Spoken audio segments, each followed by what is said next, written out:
ഇബ്രാഹിം നബിയുടെയും കുടുംബത്തിന്റെയും ത്യാഗോജ്ജലമായ ജീവിതത്തിന്റെ സ്മരണ പുതുക്കി വിശ്വാസികൾക്ക് നാളെ ബലിപെരുന്നാൾ.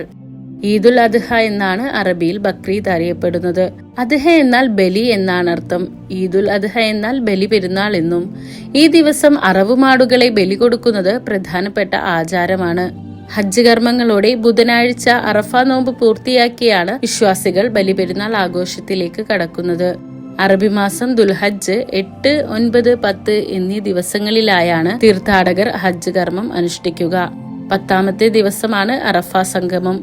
സ്വദേശികളും വിദേശികളും ഉൾപ്പെടെ എല്ലാവരും ബലിപെരുന്നാൾ ആഘോഷത്തിന്റെ ആഹ്ലാദത്തിലാണ്. ഈദ് ദിനത്തിൽ രാവിലെ പള്ളികളിലും ഈദുഗാഹുകളിലും പെരുന്നാൾ നമസ്കാരത്തിന് സൗകര്യം ഒരുക്കിയിട്ടുണ്ട്.